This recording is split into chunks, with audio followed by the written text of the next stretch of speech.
So a little bit about coming up with the idea for your skill. A lot of people have trouble coming up with an idea initially, and once you have an idea, it takes some time to rework it and think about how to actually make it fit for voice. So a couple things that you should think about when evolving your idea is, number one, what audience are you looking to reach? So there's a ton of different people who have Alexa. It's in everybody's home.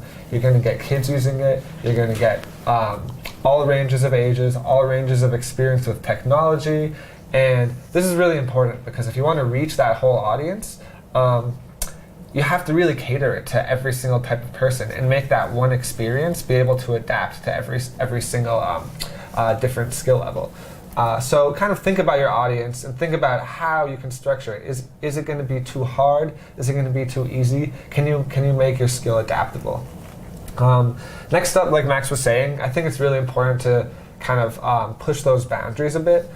If you look at the store, there's a lot of those fact skills, and they're a really easy thing to make at first. It's a great way to learn. But once you have the basics down, there's a ton of opportunity to make new things out there, and I really encourage you to do that.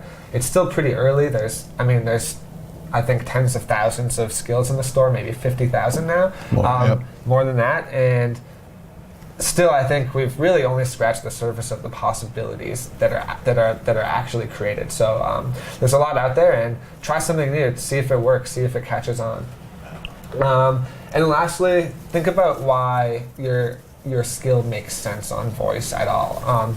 So there's tons of ideas, and think about like how the interaction is going to go. Does it make sense to bring it on the voice platform?